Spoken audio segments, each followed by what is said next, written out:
بسم اللہ الرحمن الرحیم۔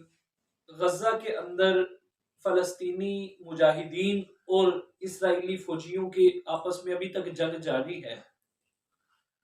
امریکہ نے تو اسرائیل کی حمایت بھی کر دی، ان کو اسلحہ اور ساز و سامان بھی پہنچایا، لیکن میں اس بات پر حیران تھا کہ 56-57 اسلامی ملک ہونے کے باوجود کسی ایک ملک کی بھی غیرت نہیں جاگ رہی، کسی ایک ملک کے فوج کی غیرت نہیں جاگ رہی، کسی ایک کمانڈر کی بھی غیرت نہیں جاگ رہی کہ اپنے مسلمان بھائیوں کی مدد کی جائے۔ بچے شہید ہو رہے ہیں، عورتیں شہید ہو رہی ہیں، بم دھماکوں کے اندر بچے عورتوں کے جسم پھٹ رہے ہیں، چیترے اڑ رہے ہیں۔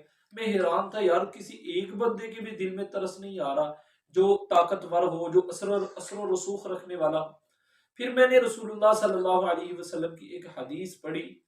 رسول اللہ صلی اللہ علیہ وسلم نے فرمایا کہ ان قریب دوسری امتیں تمہارے درمیان تمہارے خلاف ایسے لوگوں کو بلائیں گی جیسے لوگ آپس میں ایک دوسرے کو دسترخوان پر بلاتے ہیں۔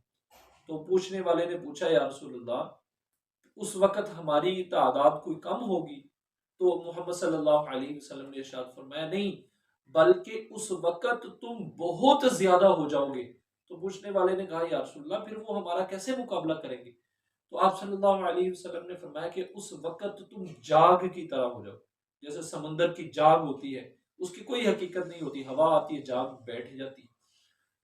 تو فرمایا کہ اللہ ان کے دلوں سے تمہاری ہیبت نکال دیں گے اور تمہارے دلوں میں وہن پیدا کر دیں گے۔ پوچھنے والے نے پوچھا یا رسول اللہ وہن کیا ہے؟ آپ صلی اللہ علیہ وسلم نے ارشاد فرمایا کہ موت سے کراہت اور دنیا سے محبت۔ تو یہی دو چیزیں ہیں، ہمیں دنیا سے محبت ہے اور موت سے ہم ڈرتے ہیں، اس وجہ سے